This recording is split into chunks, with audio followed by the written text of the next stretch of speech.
perhatikan kami. Guruku tersayang, guru tercinta, tanpamu apa jadinya aku. Bismillahirrahmanirrahim. Assalamualaikum warahmatullahi wabarakatuh. Waalaikumsalam warahmatullahi wabarakatuh. Mengapa hari? Jadi kita sekarang di hari Kamis, suasana yang masih agak gerimis ya. Iya, Bu. Oke, kepada yang sudah kenal, silakan dipimpin doa dulu sebelum kita mulai pembelajaran supaya pembelajarannya tidak berguna ya. Oke, silakan. Siap, Kak.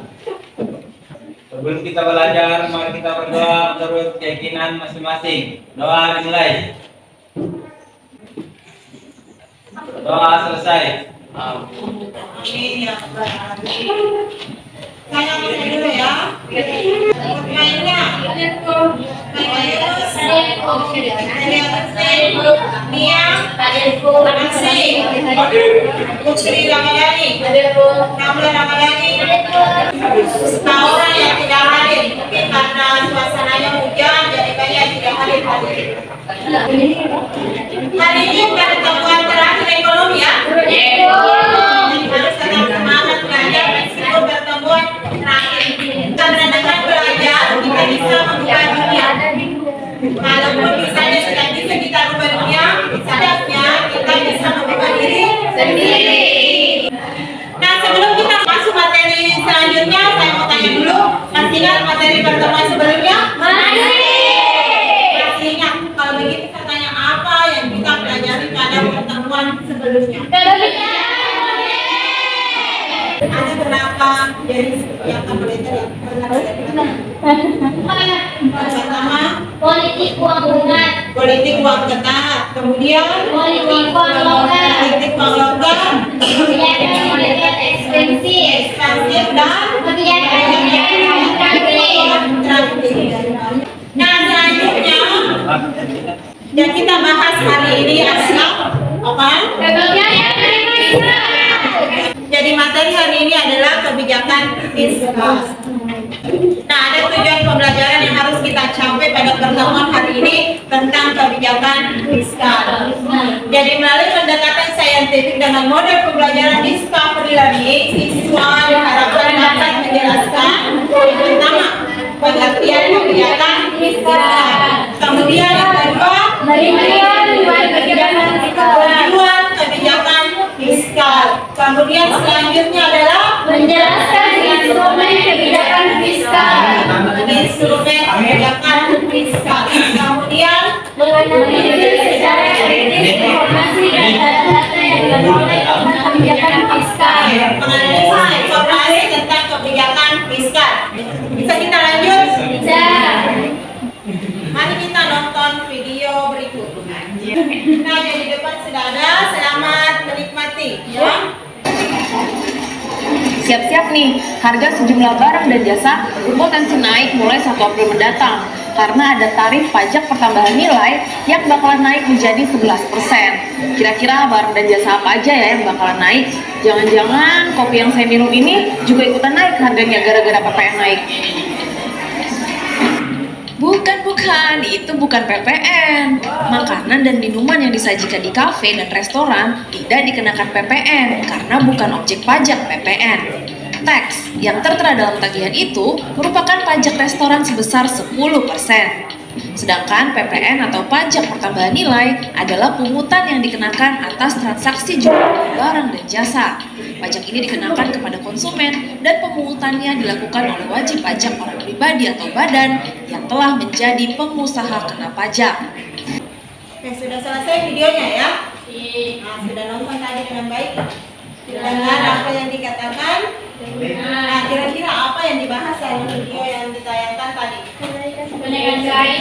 Kenaikan PPN. Apa itu PPN? Pajak pertambahan nilai. Oke, ada tadi yang disebutkan ya sama ibu-ibu itu PPN itu adalah pajak pertambahan Nilai. Nah, kira-kira dengan menonton video tadi yang berkaitan dengan pajak pertambahan nilai, kira-kira apa kaitannya dengan kebijakan fiskal? Apa? Fiskal itu apa? PPN itu apa? Nah, kita bahas satu-satu dulu. Kira-kira kebijakan fiskal kan yang berkaitan dengan pajak. Pajak. Kemudian PPN ini adalah pajak juga. Pajak pertambahan nilai. Nah, jadi salah satu cara pemerintah dalam menerapkan kebijakan fiskal adalah dengan menaikkan tarif PPN. Bisa kita lanjut? Bisa. Nah, kita bagi kelompok ya. Yang pertama, kelompok 1 Andi Riswandi. Kelompok 2 Febriansyah. Kelompok 3 Rizwan. Kelompok 4 Michael. Kelompok 5 Maisan. Sudah semua kotanya? Sekarang bergerak.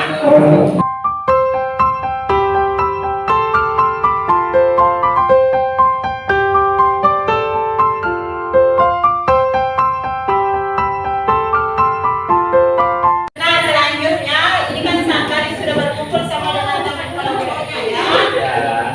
Masing-masing perwakilan kelompok mengambil LKP.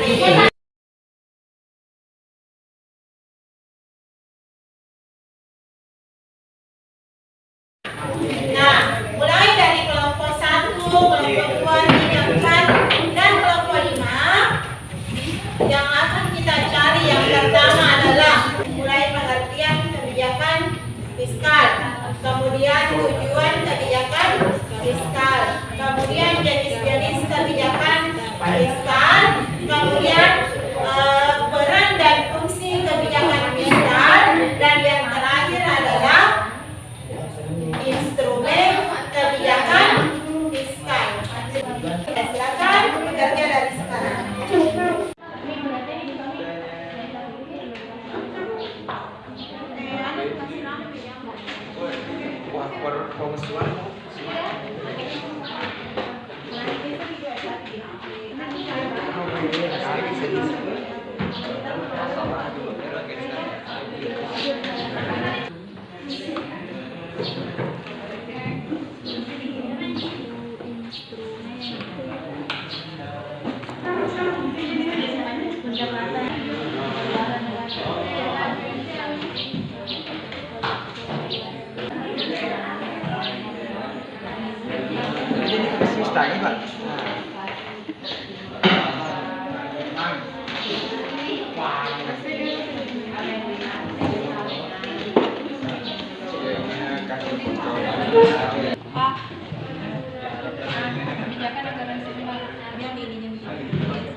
Ini tadi.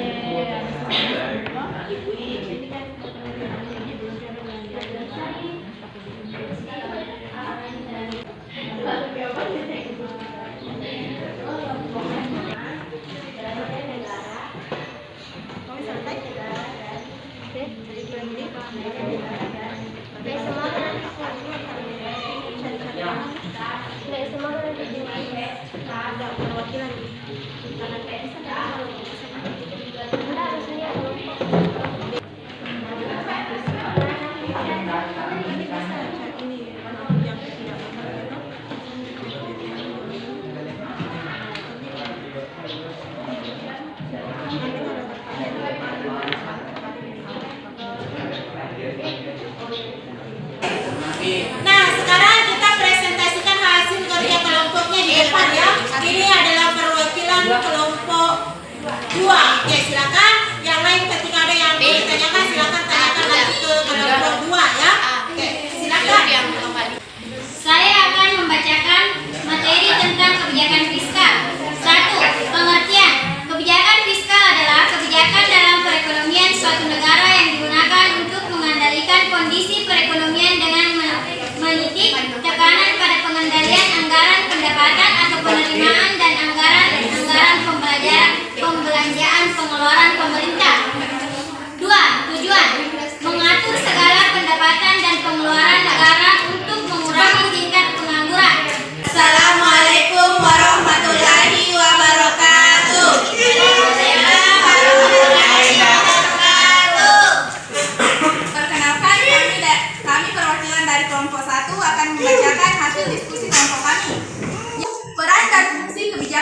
belanja negara dan investasi juga tumbuh dengan sehat. Selanjutnya yaitu instrumen kebijakan fiskal adalah penerimaan dan pengeluaran pemerintah yang berhubungan erat dengan pajak. Apa yang dimaksud dengan kebijakan defisit? Kebijakan anggaran defisit yaitu kebijakan anggaran dengan cara menyusun pengeluaran lebih besar daripada penerimaan. Anak-anak semua kelompok sudah mempresentasikan hasil diskusi. Selanjutnya, ini kita sebenarnya pelajaran kita hari ini ya. Dari kebijakan fiskal itu erat sekali kaitannya dengan yang namanya perpajakan. Yang dimana yang berperan untuk melakukan kebijakan fiskal adalah pemerintah. Diwakilkan oleh siapa tadi? Ayah tadi. Keuangan yang diwakilkan oleh Menteri Keuangan. Kalau di Indonesia namanya adalah Menteri siapa? Menteri Ibu. Oke. Nah selanjutnya, silakan buka ya TPD-nya dulu di bagian terakhir di halaman terakhirnya ya. Jangan kalau halaman terakhirnya itu ada di situ soal 5. Nah, silakan dikerjakan. Saya kasih waktu 5 menit dari sekarang.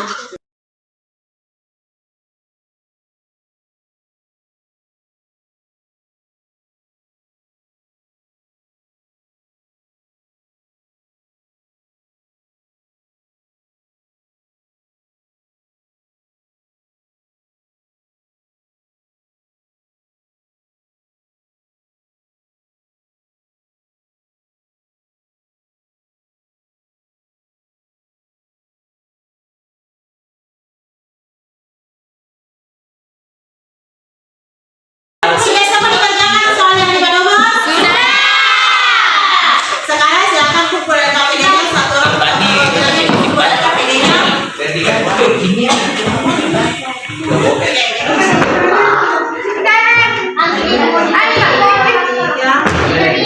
Berapa nasi? Baru 4 kelompok. Oke, thank you. Ya silakan untuk kembali ya di tempatnya masing-masing. Sebelum kita akhiri pembelajaran, karena ini adalah pertemuan terakhir untuk semester ganjil atau semester 1, untuk pertemuan selanjutnya mungkin kita tidak belajar lagi ya untuk pada sesi penilaian akhir semester. Ini mulai pada tanggal 28 November 2022 ya.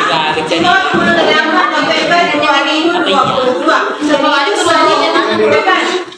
Saya yang akan datang akan penilaian akhir semester. Nah, untuk pelajaran ekonomi mulai dari awal sampai akhir silakan dipelajari kembali atau yang mana bisa lain esok hari ya. Untuk pertemuan ini saya rasa cukup. Silakan kedua kelas. Siang, sesudah belajar, mari kita berdoa menurut keyakinan masing-masing. Doa mulai. Doa selesai. Oke, terima kasih kepada Michael sudah memimpin pertemuan yang kedua. Saya